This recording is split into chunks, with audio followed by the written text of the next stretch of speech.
The chance to shape your future is here.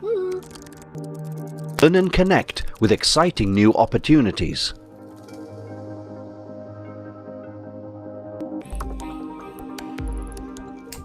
Are you ready for the next step?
Okay, good morning, everybody. It appears one of our participants, Gary Howell, who's supposed to open this session, appears to have dropped out for whatever reason. He might be joining us soon. Gary, over to you. We are live. Sorry about that, everyone. Yes, good morning. My name is Gary Howell, and I'd like to welcome you to this Emerging Tech Fest session this morning on the Internet of Things. That's how it's reshaping how we monitor local environment, help farmers keep their animals healthy, and some other interesting applications such as preventing antisocial behaviour. On my panel this morning, I have Peter Williams from Welsh Government, Kirk Frary, from Norwich County Council, David Griffith from Mentamon in North Wales, and myself, Gary Howell from Morgan Walsh Consultancy. The Internet of Things is not new. Techies like myself have been connecting remote devices back to base for decades. But what is new is the low cost of sensors and the ease by which they can be connected to the internet to provide really useful information to organizations. So LoraWAN is part of the Internet of Things ecosystem, also called IoT, along with narrowband IoT and traditional mobile operated data like 2, 3, 4, and soon to come 5G. The unique thing about LoraWAN, though, is that organizations can either build their own relatively cheap network gateways, like the one that's above me here, or can use someone else's for free. And there are two killer features really of LoraWAN. LoraWAN sensors like this one, which I'll be demonstrating later, basically can operate on a single battery for years. So the sort of fit and forget strategy of deployment can be really attractive from a maintenance perspective, in that quite often there's no maintenance at all for years. Also, LoraWAN radio signals and the system around it are designed to be very long range, somewhere in the order of 5 to 10 kilometers.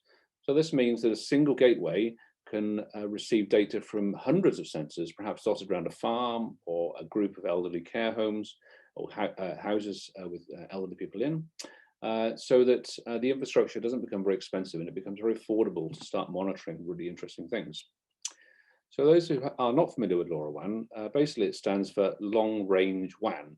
So long range is the radio bit, which gives us the 5 to 10 kilometers, and the WAN part is the connection to the internet.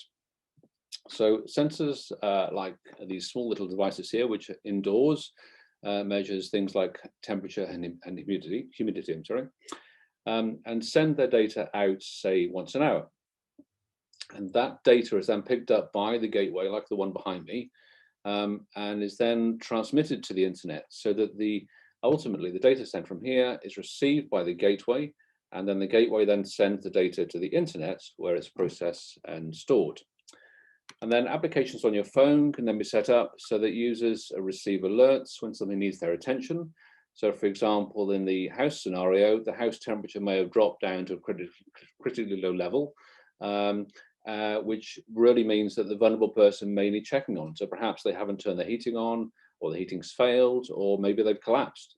If you haven't got the information, then you can't actually act. But in short, sensor data magically shows up on your phone or your PC with alerts that you need to know about. So during the session, we'll be answering any questions you may have on LoraWAN or some of the applications. So please do post in your questions in the Q&A box, and we'll answer them as we go through. So my first speaker is Peter Williams from Welsh Government, who is now famous on the LoraWAN circuit for his mousetrap demonstration, and I'm sure he will not disappoint us now. But seriously, the demo and some of the applications that Peter's going to talk about will show how LoraWAN works in practice. So Peter, over to you. Thank you, Gary, and hopefully you can see my screen. Yeah. Yep. If Kurt, you can just give me a nod if you can see my screen, so I know. Yeah, that's perfect. Okay, so Gary's covered in a nutshell what LoraWAN is, and just to kind of reiterate that it's not 5G, it's not some of the other Internet of Things enabling standards. It is one of a number, but it is unique because you've got that, as Gary mentioned, deploy and forget option with LoraWAN, because it runs off batteries and can run up, for several years at a time. And that's typically what you'd need. Again, that is an Internet of Things LoraWAN gateway, which provides you a signal on the left-hand side. That's on the Glyncliffon Agricultural College up in Northwest Wales. And then on the right, there is a very small LoraWAN sensor, humidity, temperature, infrared sensor, which can be used to monitor buildings, assets, whatever you have really. But, what else can it do, and what other sensors are out there?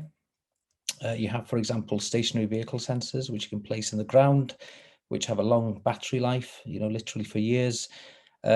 Whilst it's used primarily for town management, notifying any free space notifications, for example, or any illegal parking or traffic flow monitoring, it could also be used, for example, if you've got a glamping site and you want to know, when your customers arrived, are they parked up, and is it time to send the box of eggs and the bottle of local cider, for example. You also have what are called device counters. So these pick up Bluetooth and Wi-Fi probes. They use them in Germany, for example, to determine the use of resource at the most effective time. We're going to hear more and more, or we are hearing more and more, on use of such devices in our smart towns to measure footfall and the recovery, of course, from COVID. Ultrasonic sensors are very popular, detection of flooded road under bridges, monitoring of river levels. So, for example, Gwynedd Council have some of these on their bridges, which helps them determine whether or not they need to send out the emergency planning teams with sandbags, for example. It helps give that early warning on-site situational awareness of what's happening. And the same sensor can also be used for wastewater management, and Gwynedd Council use it. Actually, I've trialed it certainly for bin level monitoring, and I think Kurt might be able to mention what Norfolk have been doing with some of these possibly as well. So this is where you have a situation, instead of emptying a large commercial bin every week, which might be half empty, sensors like this can help create what's called an empty on demand situation. where the sensor tells you if something is full. And then you have push button pads, customer feedback.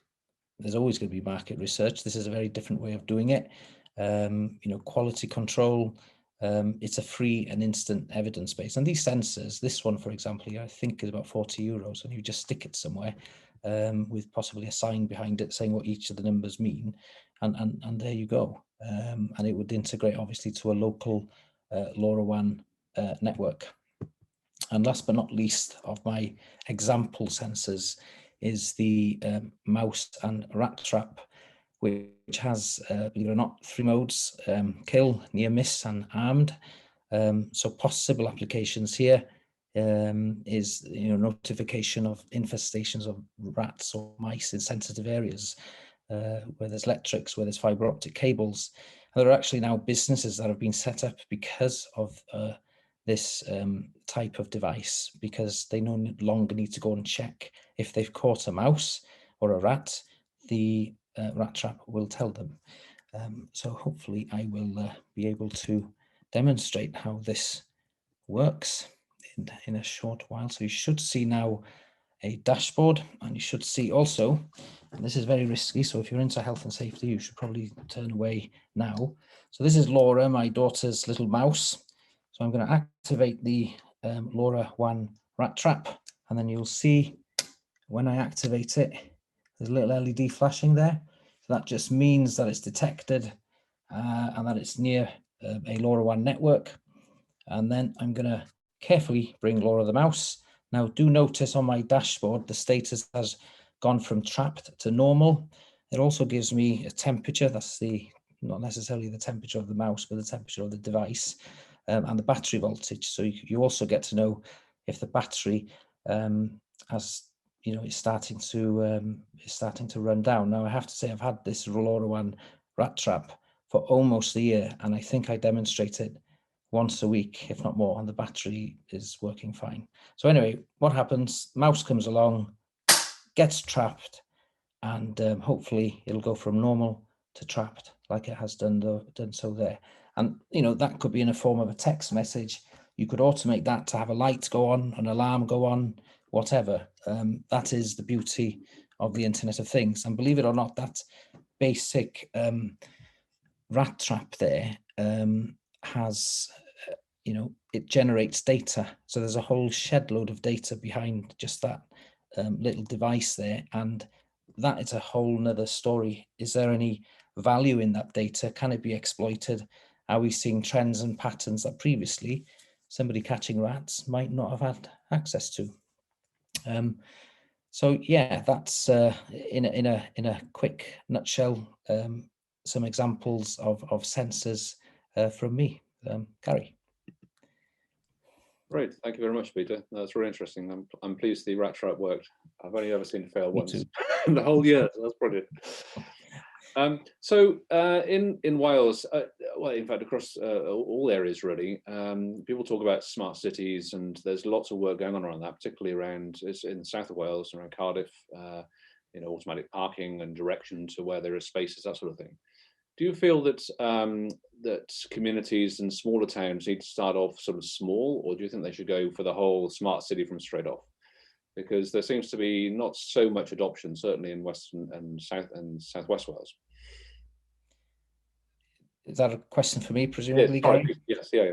Yeah. So I think, and we have done this, we've started small. So I suppose, arguably, the Internet of Things LoraWAN journey began on Glynllifon farm with the help of Menter Morn, who drove that.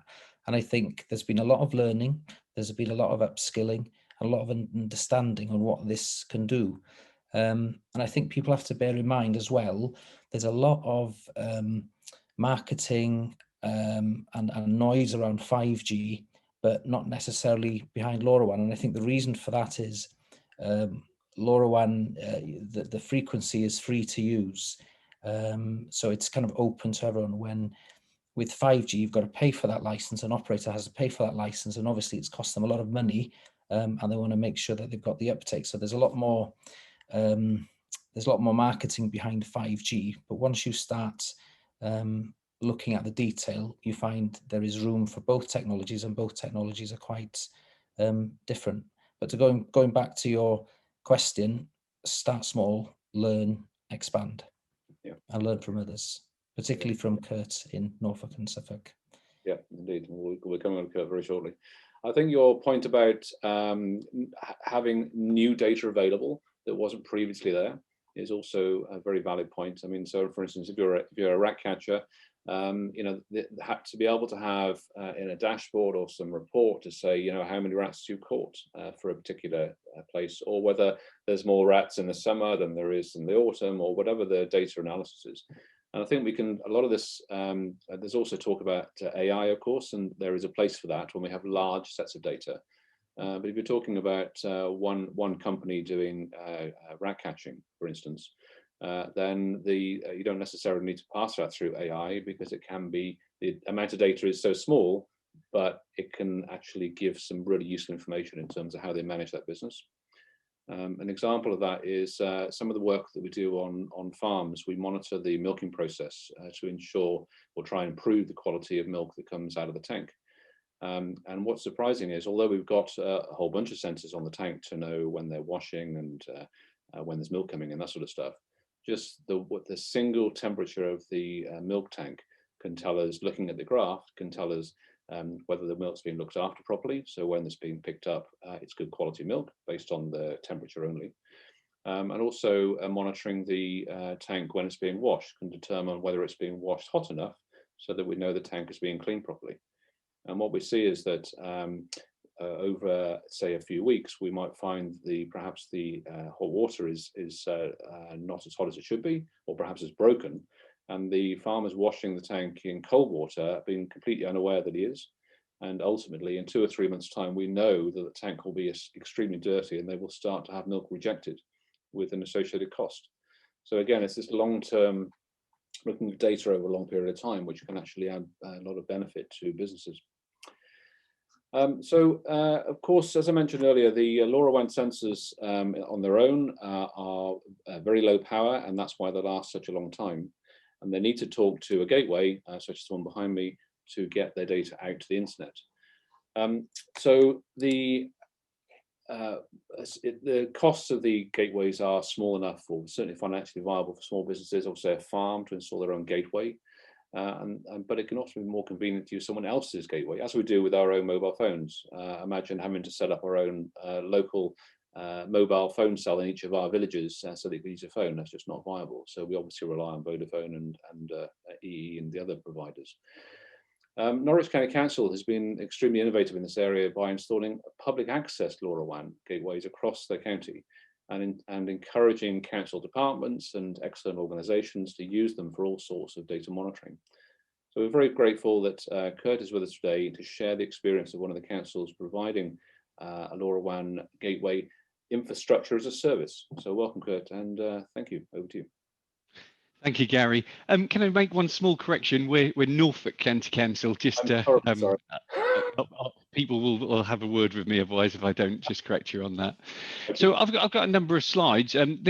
Just for the audience benefit, this is one of my favourite subjects. I'm Deputy Director of IT at Norfolk County Council, which is my day job, but I'm also responsible for many innovation initiatives, and we've got an overall strategy to make Norfolk the best connected rural county in the UK. Now, to be a good connected county, you need various infrastructure around that county, and LoraWAN and IoT network is one of those key strands for us. So we launched the Norfolk and Suffolk Innovation Network. So we're working with Suffolk to roll out this network across Norfolk and Suffolk. But what it actually is a network which is the largest in the UK, which is public sector and free to use. So if you're a business, or if you're a private individual, or you're a public sector providing public sector services, you can come and use this network.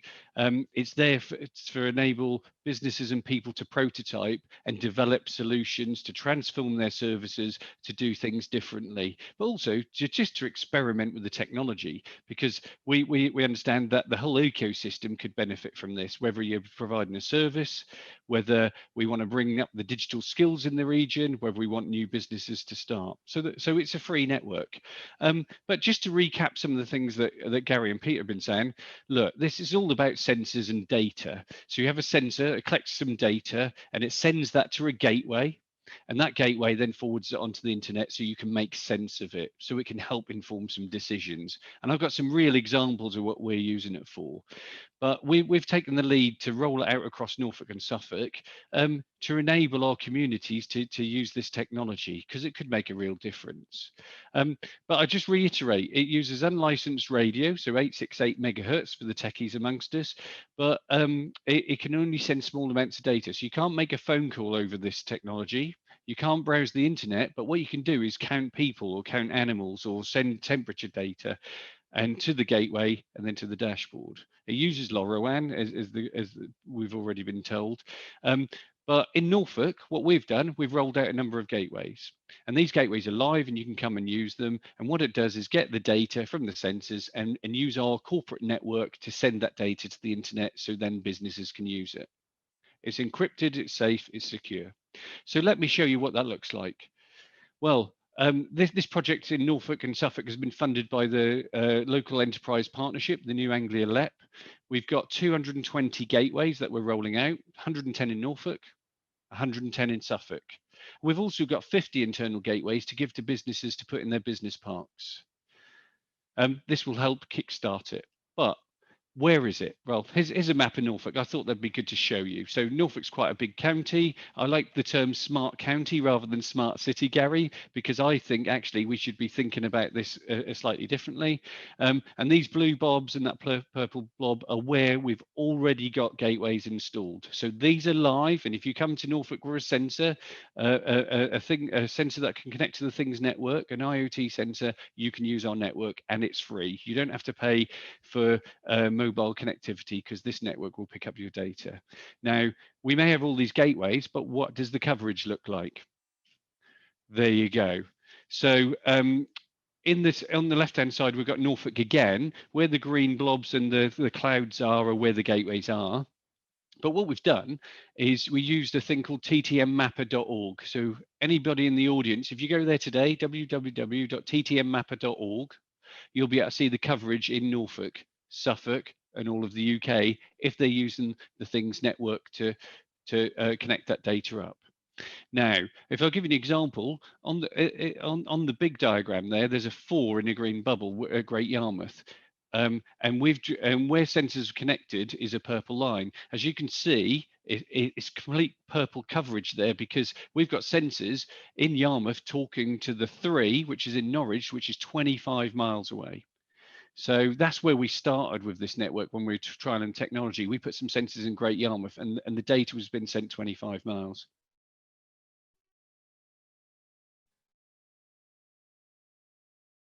The right-hand diagram actually could possibly go from that gateway where we've actually had a connection, so it's real data. And as you can see, we've pretty much covered all of Norfolk, and we've only done half of the gateways. Now, what are we using it for? Well, the headline we had in November 2018 was, look, top right there, we've put temperature sensors in the roads in Great Yarmouth to monitor the temperature, to make better decisions around, do we send our grit and lorries out? Quite topical this time of year, of course, and we've expanded that into Kings Lynn this year. So we monitor the ground temperature. We used to do it and with 25 to 30,000 pound weather stations to tell us the temperature. These sensors cost £150 plus the cost to put them in the road. So we've instantly overnight doubled the amount of data we've got, and actually we can make decisions later in the day, which means sometimes we can avoid grit runs when we don't need to, which means it saves money and helps with the environment. We're not putting so much salt and grit on the roads.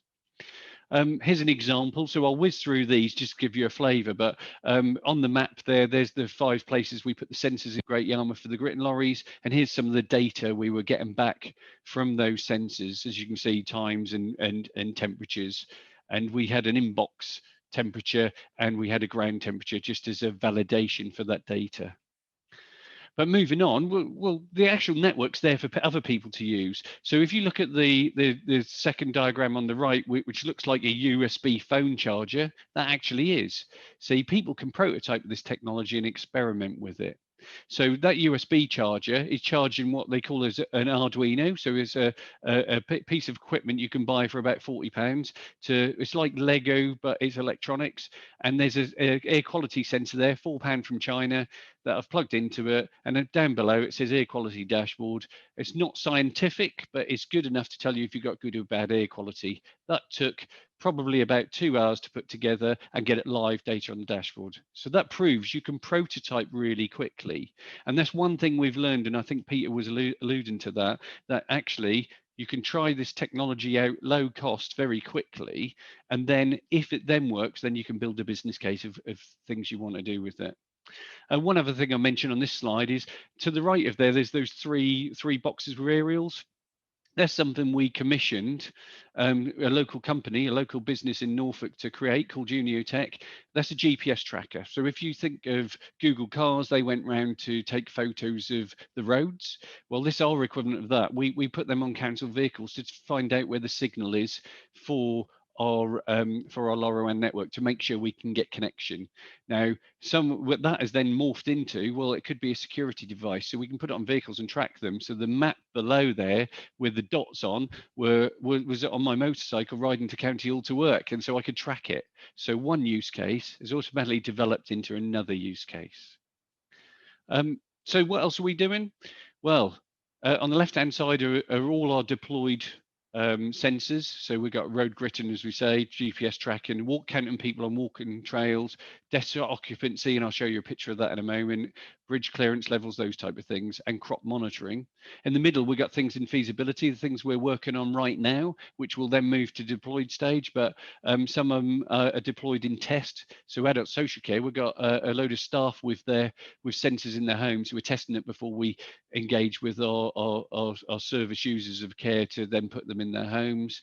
We've got an air quality test going on, and we've also deployed to traffic lights to monitor signals, and that's proven very, very helpful and valuable. And a lot of these are either saving money or improving services.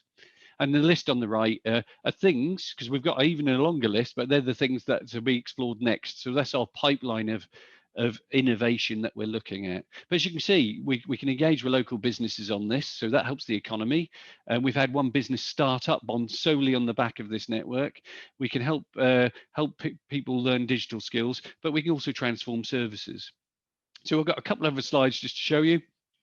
This one is screenshots from an iPhone app. So Ben Burgess, an agricultural company in Norfolk who sell tractors and stuff, have put sensors on farms, and from 0 to 6 weeks, they've developed an iPhone app that puts data into the farmer's hands that shows information about their crops, dew point, precipitation, and things like that. That's a live service. That's a commercial service. They sell that now. This is very similar to the sensors you were showing, Gary. So this is sensors we've got under desks at County Hall in Norwich, so we can monitor whether people are using the desks or not. And here's a dashboard. It's very simplified on purpose, so we can see whether they're free or busy. But behind that is this sort of data that actually shows how much percentage during the day desks have been used. Obviously, they're not used so much because of COVID at the moment. But we mustn't forget to get digital skills with local schools. This is an example of that, where we've got on the right one of our council members involved. We've got all these schools and school holidays coming together to work on solutions that we could do. And we've even got Ross Billington from Capita there, who was supporting us and putting our school staff in there. So these things all help with the journey we're on. But one COVID related example. So during COVID, we've had to stand up a temporary morgue at an old RAF base in Norfolk, and we needed to monitor the temperature there and make sure it was working. So obviously LoRa and this technology, this IoT technology, made sense. So on the right hand side is a diagram of where the sensors are in the morgue, and it's a hangar. It's massive, and on the left is the live. So this isn't live; it's a copy of the live dashboard showing us the temperature from each of those sensors, and then we're using that daily right now, as you probably appreciate. So for us, it's all about providing a network that people can use. It's about developing solutions with local entrepreneurs. That helps the economic development because they start businesses. We get improved outcomes for people in Norfolk, and then we can up people's digital skills, and there's that whole digital ecosystem. So we've created some videos that tell people the story of each of the main things we've been working on, which are in the slides for people afterwards. They can click and watch the videos. I won't play them today, but they'll tell you there's a story from our highways department. There's Unu Tech, who started a business on this and are employing staff, and there's Ben Burgess, a commercial company. But we'd love to hear anybody who wants to get in contact, wants to use the network, or wants to learn from us. So please feel free, get in contact. Thank you. Excellent, thank you, Kirk. That was really interesting, actually, and good. And good to know. I mean, the fact that you've got almost wall-to-wall coverage and you haven't even used half the gateways is fantastic.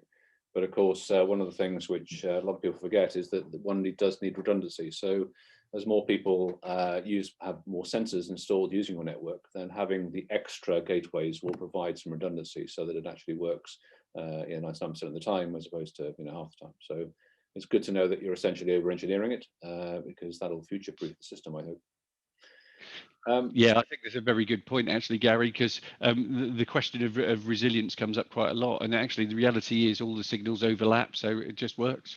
Yeah, I've got two questions on the Kurt, on the gateway, on the network itself. So I presume all the gateways are managed either by yourself or by a contractor, but essentially it's one company managing the entire network. Is that correct?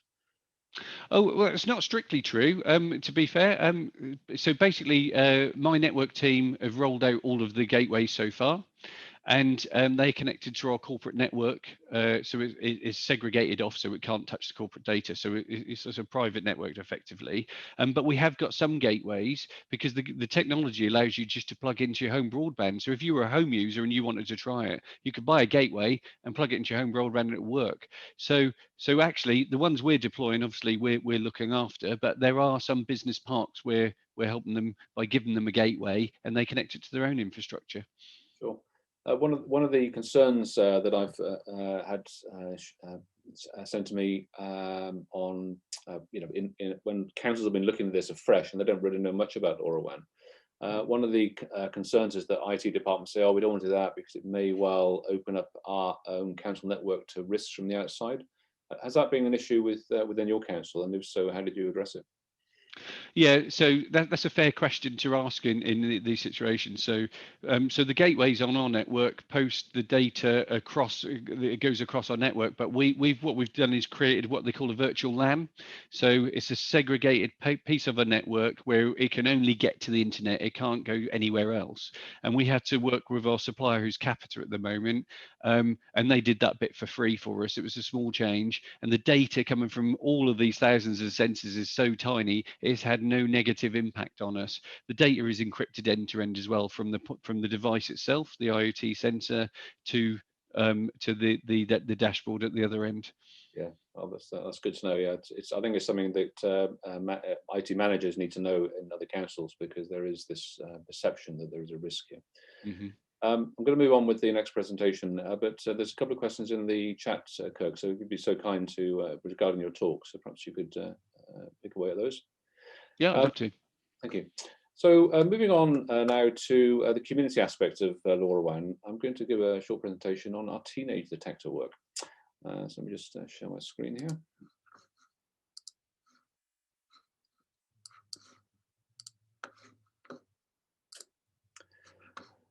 Okay, so antisocial behaviour, unfortunately, is something that we see a lot in our towns and cities.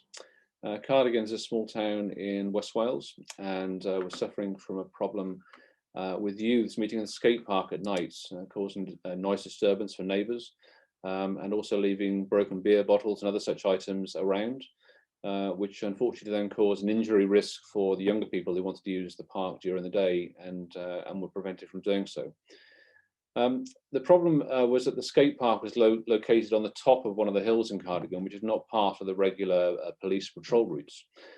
So in order to try and help, we designed a prototype teenage detector system to firstly detect when teenage were there after dark, and then for an alert to be sent to the police station so that they could then plan a visit of their patrol cars to offer some perhaps some stern words of advice and maybe take some further action if there was broken bottles and that sort of stuff around. The question is, how to detect teenagers? Well, most teenagers carry mobile phones, and Peter covered one of these devices earlier. One thing you perhaps don't realize is that your phone is constantly pinging out from your phone, looking for Wi-Fi hotspots to connect to, even when you're in the middle of nowhere. And what this means is that your phone is leaking its identity, and this identity can be detected with a suitable receiver. So that's what we did. We built a LoraWAN device that can be battery powered and hidden in the trees to prevent vandalism. And then the device waits for dark and then starts listening for phones. Every 5 minutes or so, the device sends out the number of phones detected in over LoraWAN, and then this information is stored on the internet. And then based on, that's like a dashboard, and then based on the number of phones detected, then an alert is then sent out as a message to the police station. Obviously, we couldn't connect into the police system for security reasons, so we also built an alert device that sits in the police station. So when there's an activity in the park, one of the lights flashes and there's a little buzzer that goes off, and then an appropriate message is displayed in the screen so the police understand what the message is about, and then the police can then plan their patrols as needed and take any appropriate action. There are, of course, some issues with this approach because neighbours around the park also have mobile phones, but with good placement of the device and directional antennas, it means that we're able to focus the detection of phones into the park only and essentially ignore everyone around. So this gives a more accurate representation of number of people in the park, normally teenagers at that time of night, but excluding all the neighbourhoods around. So what's next for this type of technology? Well, it's also possible to detect noise. So in some areas that I'm aware of, there's a problem with motocross bikes being ridden illegally in some of the larger parks. And so using these devices, the loud exhaust noises can be detected and analysed and then reported in a similar manner. So again, the police can then take appropriate action to stop the activity. And no doubt there's other things, you can think of other examples of things you can monitor. And it's all about the data, as Kirk said. It's not about the technology. It's about there's someone in the park and they're doing something they shouldn't be, or creating a noise, or elderly people care, that sort of stuff. It's all about getting that data into some sort of dashboard, some sort of alerting system, so that the people who take responsibility for that are able to actually take some useful actions. So that's the end of the teenage detector. Just some questions to the panel, really. In terms of these innovations, who do you think should be funding these? Should it be local town councils, overall councils, or even government organisations? What do you think, David? Sorry.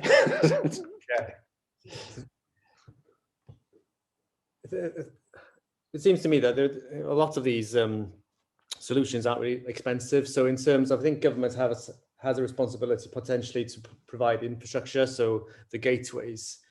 And I think, the work that Kurt was mentioning in terms of developing that ecosystem, exciting people. And I think if you can sufficiently excite that ecosystem, solutions will be forthcoming.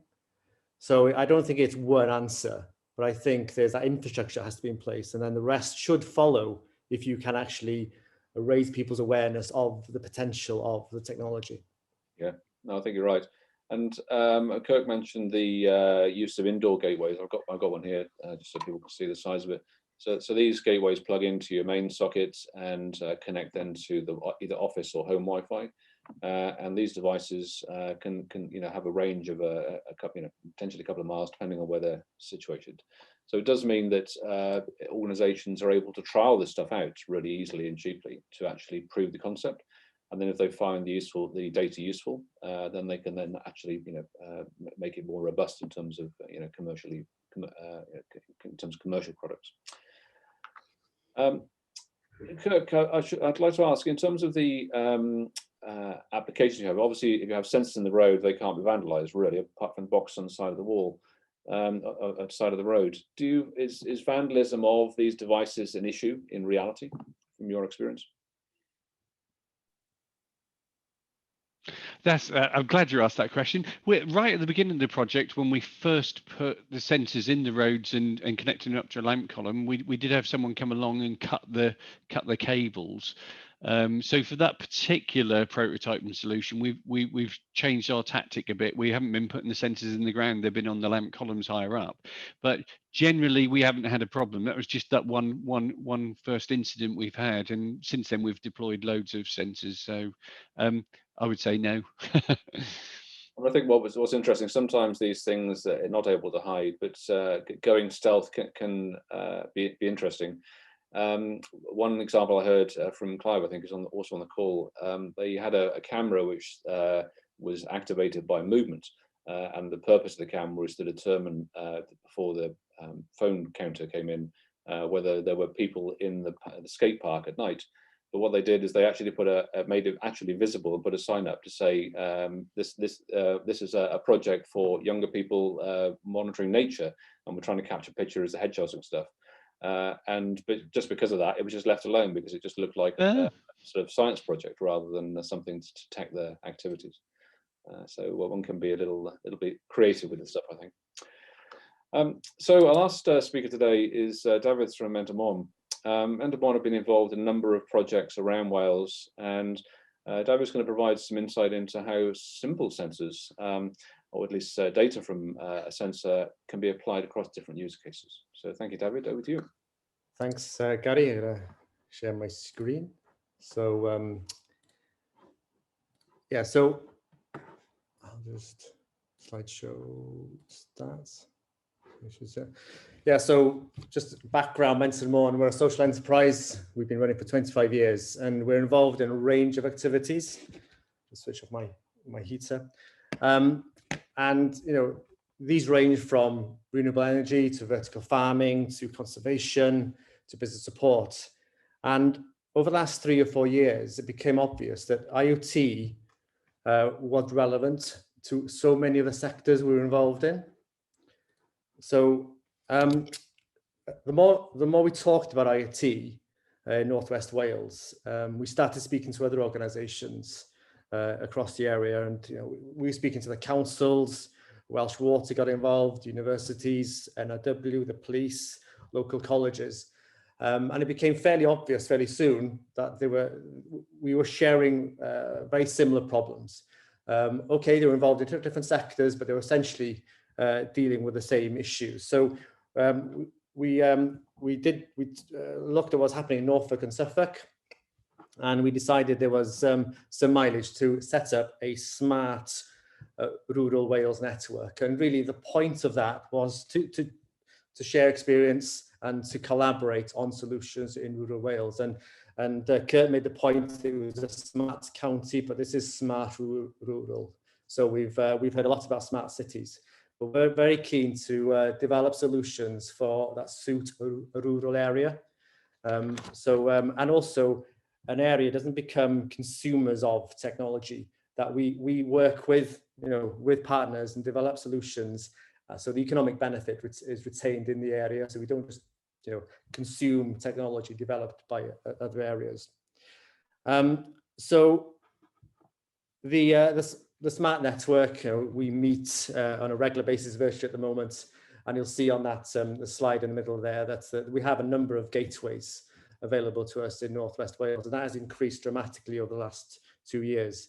And we have workshops and events.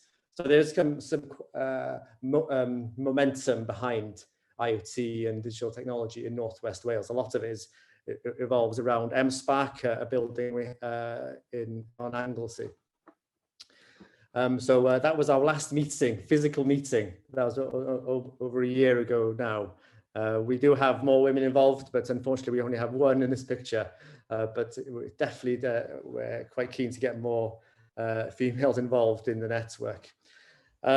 So today I was going to focus on one type of sensor, because quite often we get excited about the potential of what IoT can do. And quite often I think we need to be more creative about the sensors that are available and are reliable. So I was going to focus particularly on temperature humidity sensors. Peter mentioned Glynllifon. So our work started in IoT on Glynllifon Farm, which is a college farm based in Gwynedd about 2.5 years ago. And we were quite keen to use that college farm as a test bed, if you like, for IoT, because there was a lot going on there. It was a microcosm of a rural area in terms of you had students, you had the farm, you had the forest, etc. So we were looking at that as a microcosm for IoT. So we installed the gateway, and we have been installing a range of sensors, and I'll be mentioning more of them in detail. But the temperature sensor in the wood chip store, the calf shed, monitoring gates, monitoring how often people cross cattle grids, etc. So we have installed a number of sensors, and recently we have installed these on the Pethau dashboard. And it's taken a long time for us to get to a position where we have sensors on a Pethau dashboard. This was developed by a local technology expert, Dr. Rob Shepherd. So in terms of temperature and humidity, I'm not sure how many of you know about the details of the susceptibility of calves to changes in temperature and humidity. But if the temperature falls below 15 degrees Celsius, the calves need more feed. If the temperature rises above 25 degrees Celsius, they can overheat and they become stressed. If the humidity increases above 70%, that increases the number of pathogens in the air that could impact on the health of the animal. So you'll see here the small sensor, unobtrusive in the calf shed. And for the benefit of you haven't heard of calf before? Yeah, that was the moo of the calf, happy calf, hopefully. So the benefits of installing that system is it improves the environment for the calves, it prevents respiratory illness, potentially if you act on it, obviously, and then it provides more efficient use of heating. And that data, then is showed on the Pethau dashboard, and that will obviously provide details on temperature, humidity. There is an alarm that goes off in the farm manager office, and also there's a link to the iPhone as well, to the phone. So that is important information for a very busy farm manager, that he can relax, that his calves are safe and happy and healthy. And also there's we are working now on a link between this dashboard and the heating and the ventilation system on the farm. This is very relevant at the moment, again, going back to the temperature sensor, in terms of we are all very aware of the importance of keeping vaccines cold or at a set temperature. And this has always been true for vaccines on the farm. And we're talking about vaccines and antibiotics for pigs in this instance, which are expensive. So these have been installed in the vaccine fridge in Glynllifon. And this will then inform the farm manager if it varies outside the set parameters. So it prevents the spoiling of vaccines, expensive vaccines. They are less likely to administer vaccines which have been possibly spoiled. It ensures better health, and also it keeps a historic record of the temperature of the fridge. So you can refer back to it if a question arises regarding the storage of those vaccines. Another member is MSpark, and they've used the same system in the fridge in the cafe. Now, apparently, they still have to monitor this physically. It has to be recorded in a logbook because this information is not accepted by environmental health. But you would think before long, the IoT log should be sufficient as it is. Another member of the network is Conwy County Council. Now, they have installed temperature and moisture meters in homeless housing homes. So these are temporary accommodation before the homeless are sent to an alternative permanent accommodation. Now, residents have their own space, but the sensors are installed in the shared space, and it ensures they're warm enough, or obviously they're not too cold. And the sensor here is is a £50 sensor, and it's an LSIS ERS sensor, and it can be reconfigured on mobile phones. And because it measures the temperature and the moisture, it also becomes almost a third sensor, because you can actually calculate the dew point in these scenarios as well. So that's also very, very useful information. And on the right here, we have a graph which has been provided by Barcud, a housing association in Mid Wales. Now, this graph shows multiple data streams in terms of, I think it was temperature. But you'd see on the bottom here, there is this purple line. Now, that they weren't aware of that a property was empty. But when they saw this line, it indicated that something was amiss. They visited the property, and the property had been empty for some time. So they could then act on that and repurpose the property. So that was a useful piece of information that they hadn't predicted they would learn from this type of sensor. So that is just basically one type of sensor, heat and humidity. And I'm very keen that we become more creative about how we use sensors that are available and are reliable and are fairly cheap, because quite often we get very carried away, and I do myself, about the potential new uses of IoT sensors. So that's it. Well, thank you. Thank you, David. That's no, it's very interesting and good to see practical applications of something very simple, just like temperature. You raised a couple of interesting points there, and one was of derived data on the dew point. Obviously, looking at temperature and humidity in isolation can be useful, but to be able to recalculate or calculate extra data from that can also be useful in other areas. So I'm assuming that the dew point is calculated so that you can determine the possibility of mold formation, perhaps, in a property. Would that be true? Yes, it would be. Yeah, that's why it's being used. Yes. Yeah. David, again, what type of organisations do you think should be looking to use more sensors? You know, do organisations just not know what's possible, the art of the possible, or are they sort of stuck in a rut of, well, we've always done it this way and we don't really want to change? It's a difficult one, because obviously we've pulled this network together, but from what I've seen, a lot of the momentum is being driven by individual officers within these organizations, rather than at a strategic level. Yeah. So you'd have one housing association that, in Mid Wales are very keen, and ADRA are also very keen, but maybe neighbouring housing associations may not see the potential. And the difference is down to individuals, officer level, not strategic level, within those organizations. And really, we need to get more traction at a strategic level. That's why I'd be very keen to get Kurt to speak to our Rural Wales Forum, and at a higher political level, because I'm also fascinated by the economic and business outputs and new product and services output from the work that's done in Norfolk, because it just makes sense, doesn't it? On every level. Yeah. And a question for Kurt then, in terms of different departments engaging, say for instance in the care sector, it's quite clear that having monitoring for mold formation in elderly people's homes is important, and also full monitors and that sort of stuff, although maybe LoraWAN isn't perhaps the right tool for that. But the point is that in the end, data comes out the end and it's actionable.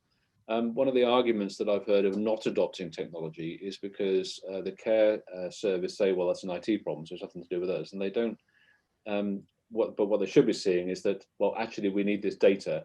If someone can provide it, we'll use it. And I just wonder what sort of changes need to happen within councils to allow that change of mindset. Have you? Yeah, well, I suppose it comes down to, well, it's probably best if I tell you how we've tackled it, okay? So we had the successful highways thing around the gritting, and we took that example and we showed and told that to a number of senior management teams around the council. One of them was our adult social care. So that gave us because we had a working prototype and trial that showed the technology worked. So then we engaged with adult social care around the assisted living piece to understand what they had and what they didn't have. And it was clear to me that they had a number of providers working in that space with technology, with the adult social care staff, but none of them talk to each other. So we stepped back from that and said, look, what's the utopia for this for you? And they were saying, well, if we had a dashboard which showed us as a service what was happening at an individual care level, what's happening, and potentially give it to the service user, the person we're trying to help, that we could tackle three things all at once. So that gave us the big vision.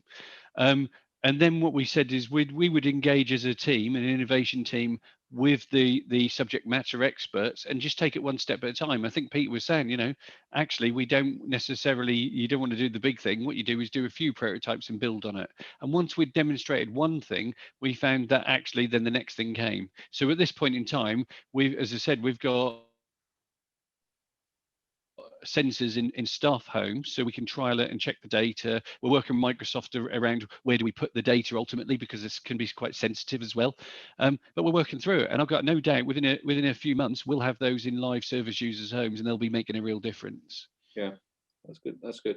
And in terms of promoting successes, because of course, if one team can see this is really successful and has either saved us budget or is saving lives, then how does one promote that, or how have you approached promoting these good? Yeah, so I've got a particular thoughts around that. So I think the best way to promote the successes and enable other avenues in is to take the people who've made the success and put them front and center in front of the people you're trying to convince. Obviously, put a wrap around it saying, look, this is working, and tell them where you're trying to head, but let those people have a bit of kudos for the hard work they've done, but also that you get a more passionate response from somebody who's actually done it, and because this isn't about an ambition, this is something you've actually done, and you'll get a much better response from the senior people you're talking to then.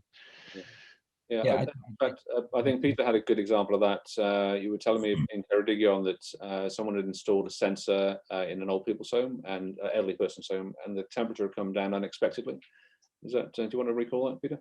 Yeah, that's it. Just before I do, on Kurt's points there, that our role in Welsh Government has been exactly that: empower those who are doing this to tell their story. It's all very well government coming in and saying you must do this. It's very much been a show and tell approach, and we've been behind the scenes working very hard, initiating, exciting people, and we're backing that up, with funding as well. You're going to see some announcements on smart towns, for example, which will make a lot of use of IoT, and also an emerging project in Mid and South West Wales, which will be announced in due course. On the Mid Wales Housing, now called Barcid, again, we engaged with them on this technology towards the end of 2017, early 2018, and they trialed a sensor in an elderly gentleman's home, noticed that the gentleman's property temperature was going below 10 degrees. The reason it was going down to that kind of those levels is because they wanted to save electricity and switch the heating off. Fortunately, Mid Wales Housing, or Barcid as they're now called, acted on that information, sent a housing officer over to investigate, helped with the fuel poverty aspect, but also most importantly helped save the gentleman's life, because had that data not been available, had the alerting mechanisms not been in place, they wouldn't have known, and the situation could have been a lot worse.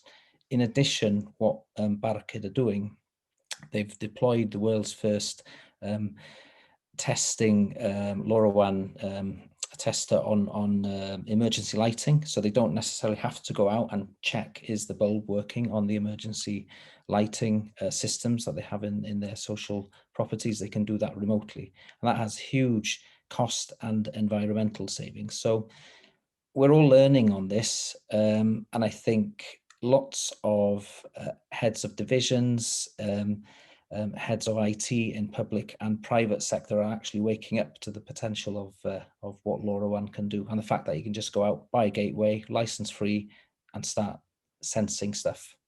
Yeah, and the barrier to entry is pretty low. I mean, you're by your own admission, Peter. You're not out and out techie, and I think you told me the whole thing.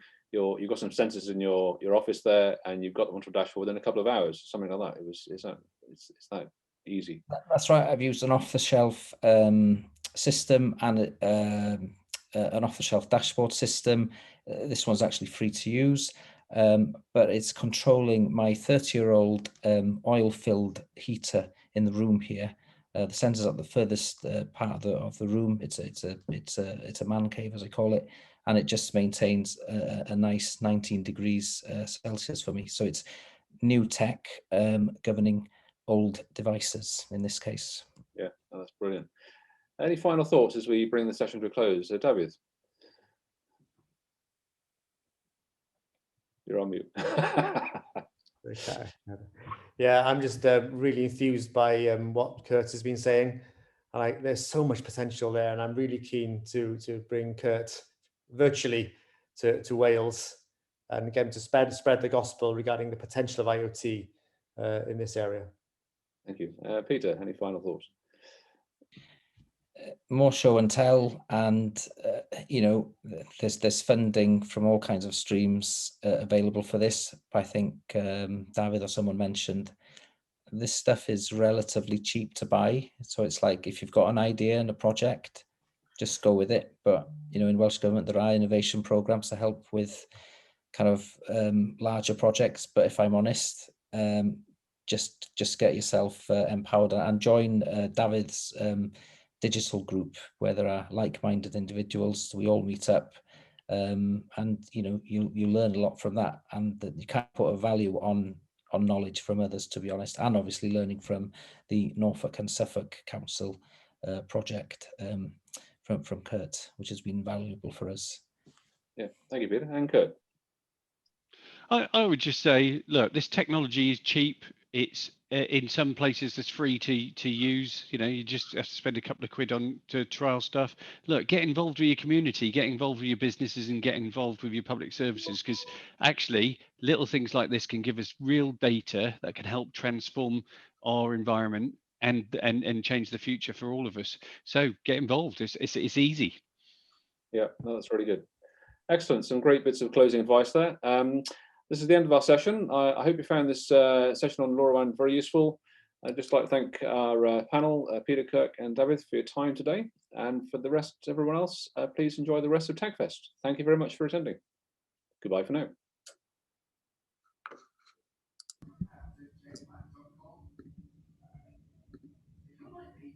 Thank you for joining the Emerging Tech Fest. Join us again on our virtual live sessions, or watch us on playback anytime, anywhere.